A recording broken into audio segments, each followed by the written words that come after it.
Hi, I'm Kelly with Penn State Pesticide Education. Today, we are going to show you how to facilitate our poison prevention program. This program is suitable and adaptable for many different age levels. The program contains 3 lesson objectives. Lesson objective number 1, understanding what is a pest. Lesson objective number 2, learning about controlling pests in your home. And lesson objective number 3, identifying signal words and knowing safe practices for chemicals around your home. We're also going to show you some educational props that you can use when you're presenting this lesson. Our goal today is to make you feel comfortable and confident to present this lesson. Our lesson objectives provide you with structure, but we encourage you to incorporate your own personal experiences and ideas into the lesson. Lesson objective number 1, understanding what is a pest. Begin this objective by explaining the definition of a pest. A pest is an organism living and growing where it is not wanted and can be causing damage to plants, structures, humans, and other creatures. Or even simpler explanations might be, pests bother us, or pests are living where they are not wanted. As you teach this, be sure to have a sheet that might say pest, or if you have access to a whiteboard or blackboard, you can write the word pest on that surface. And have your participants say the word pest several times. As you're teaching about what is a pest, have your learners share some examples of pests they might have seen around their homes. And to encourage the conversation, have some visuals available to spark the discussion. We have today some stuffed examples of pests, so insects and rodents, or you can also use plastic additions. And you don't have to feel like you have to purchase these items if you have books that might have examples of pests in them, or even photo cards and fact sheets, or even something that you can print out. Just as long as you have some visual examples of pests, that helps the learners be able to identify pests they might have around their home. And try to have a combination of pests, so have some insects, have some mammals, have weeds, and within reason, you could even bring in a real pest, such as a weed that you pull from outside or an ant in a jar. As your learners are sharing examples of pests, consider sharing some facts and knowledge about that pest. So for example, if someone says about an ant, you can share that ants are often found in our homes and kitchens because they're looking for food, water, and shelter. So in the kitchen, looking for food crumbs. And you can also do some insect biology. So teaching your learners that insects have 6 legs, they have the 3 body parts. So this is your chance to incorporate some personal experience and knowledge as your learners share about the pest. If someone says about a rat or about a mouse, you can share that rats are pests because they carry disease into our homes, they get into our food, and they chew electrical wires. So share why these organisms are pests and what damage they can do in our homes. A great inclusion also is to share some beneficial creatures. So like a spider, because some people might say a spider is a pest because they're scared of them, but then that becomes an opportunity to share that a spider is a biological control for other insects, so it can be beneficial. You can talk about how a bee might be a pest if someone is allergic to bees, but bees are very important to our food supply because of their role as pollinators. So trying to have some examples of beneficials becomes a great learning experience to teach them that, yes, there are pests, but they also can have a beneficial purpose. Once you're done sharing the definition of a pest, some examples of pests, and why those organisms are pests, it's time to move on to lesson objective number 2, controlling pests around the home. When you have a pest in your home, chances are you don't want it there. That's why lesson objective number 2 is learning about controlling pests in your home.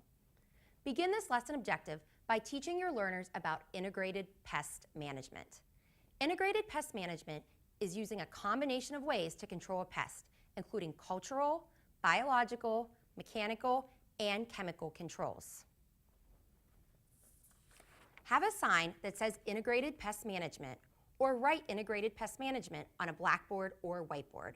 Have your learners say these words several times.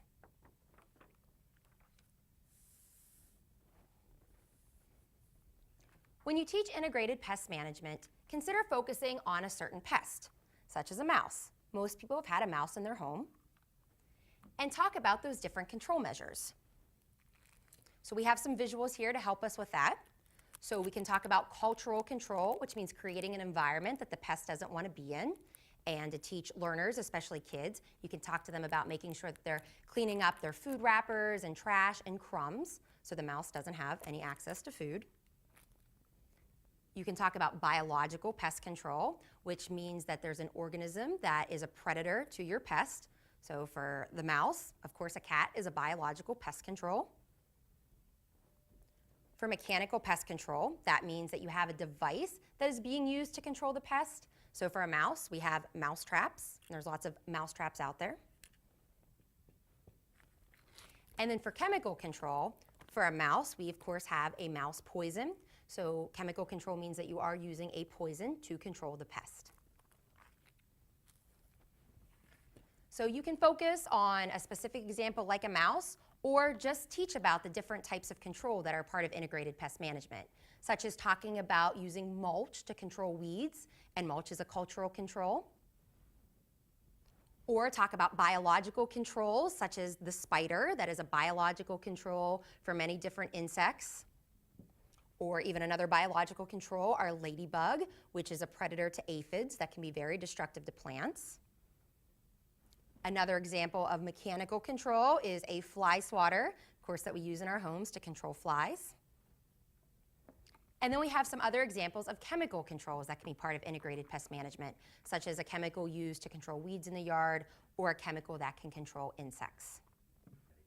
We shared some visuals that you can use when you're teaching integrated pest management. If you don't use these objects, you can also use photos or pictures. Emphasize to your learners that integrated pest management means using a combination of ways to control pests, including cultural, biological, mechanical, and chemical. Lesson objective number 3, identifying signal words and knowing safe practices for chemicals around your home.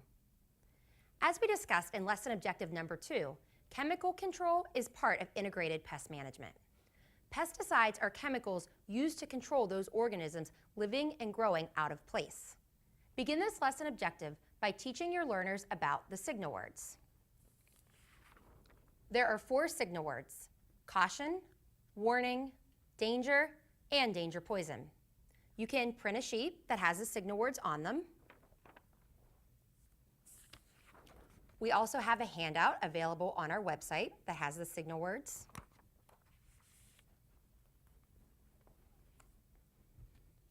Or you could even create a poster that has all the signal words on it. As you're teaching the signal words to the learners, depending on what age you're working with, you could either point to the signal word and have them say the signal word, or if it's a younger audience, you might need to say the signal word and have them repeat it after you. But go through the signal words a couple times so they learn the signal words, so then they're able to identify them on products. Signal words represent toxicity, or how poisonous a product may be. Emphasize that these products can be used safely when used according to the label directions. But if not used according to the directions, or when someone does accidentally consume or inappropriately contacts the product, that's when an accidental poisoning can occur.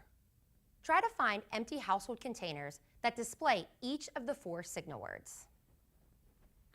Bring them as part of your presentation. And if you have a smaller group and maybe older students, you can have them actually identify the signal word on the product. So take the bottle around and try to have them point out where the signal word is. But if you have a younger group or have a really larger audience, a different approach might be explaining the label use of a product, talking about the word that's on the product, and then asking the group if that's a signal word. So it might go something like, this is laundry detergent. We use this to wash our clothes. But the laundry detergent has the word caution on it. Is caution a signal word? Which then the audience would reply, yes, caution is a signal word.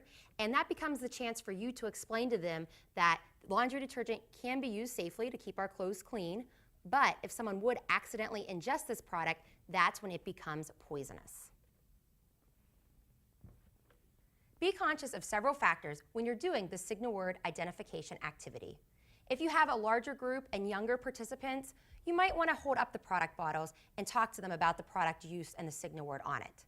If it's a smaller group and older participants, you might be able to take the product bottles around and have them physically identify the signal word. Use your best judgment. Any product that has a signal word also needs a Mr. Yuck. Even as older children and adults are able to identify the signal words on a product, younger children might not be able to read the signal words. That's why we teach them that Mr. Yuck means to stay away. So any product that has a signal word should also get a Mr. Yuck to indicate that it could be potentially poisonous if it's not used in the right way. Mr. Yuck is green so that he is easily seen and identifiable on products. Mr. Yuck has a sick face to indicate that a product could make one sick if it's not used properly. Mr. Yuck shows the Children's Hospital of Pittsburgh trademark to show where Mr. Yuck was created. He displays the phone number for the Poison Control Center, which is the number to call in case of an accidental poisoning. The Poison Control Center number is free to call and open 24 hours a day, 7 days a week. Your call is automatically directed to your regional Poison Control Center, where medical professionals are able to assist you. To print Mr. Yuck to use for this portion of the lesson, you can visit our website. We have a Mr. Yuck poster, and we also have a Mr. Yuck coloring sheet that you could print and color. In addition to signal words and Mr. Yuck, 2 other important safe chemical practices around your home are making sure that your products are stored in the right location and also leaving products in their original containers. Tell your participants that any chemical product or any product that has a signal word needs to be stored up high or in a locked cabinet. This becomes really important as there are many products, such as this cleaning product, that look very similar to a product that you could drink. So making sure that you are storing these items in the correct location can help to prevent a poisoning in your home. Another important safe practice is to make sure that products are left in their original containers. When products are in their original containers, we can see the label and we're able to identify that this is for a cleaning and that this is drinkable. But if products are moved out of their original containers, that can be very confusing because someone might see a green liquid and assume that it's something they could drink when it really is a poisonous product. And an easy way to create an example for that is to take a bottle of water or fill water in a pop bottle and just mix some food coloring with that. Probably good to do ahead of time.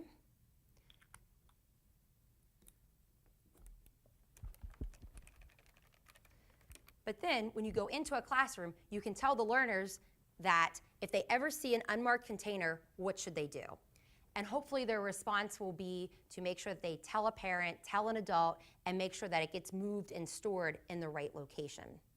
So, and if they're, say that they would smell it, encourage that that's not always the best practice in case that it is something toxic. But again, encourage them when they ever see an unmarked container that they shouldn't drink it and that they should tell an adult, because we don't know if it is a Gatorade or a juice, or is it an antifreeze, a cleaner, a windshield wiper fluid, something that could be poisonous. Thus far, we've talked about signal words, Mr. Yuck, and safe practices for chemicals around your home. A really important part of the poison prevention program is sharing the Mr. Yuck stickers. You can get these Mr. Yuck stickers from our office if you contact us to let us know that you are doing educational programming.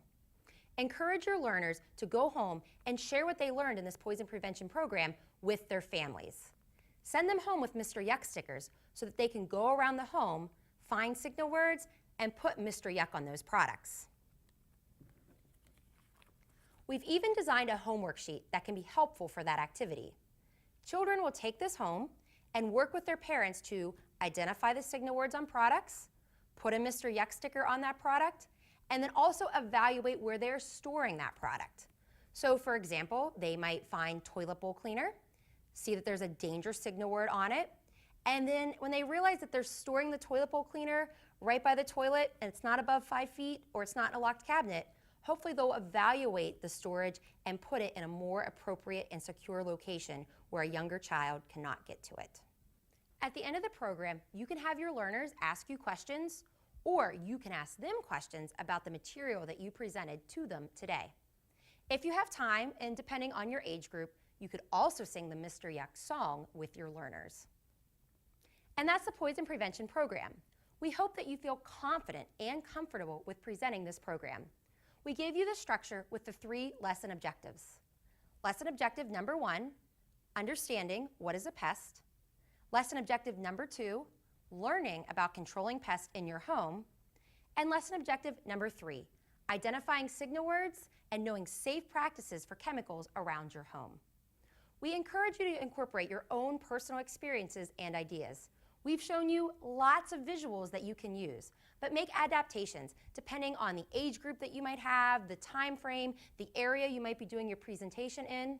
We want you to make this presentation your own. And remember, if you have any questions or need any information, you can always contact the Penn State Pesticide Education Program. We're sure that your learners will be grateful to have received the Poison Prevention Program from you.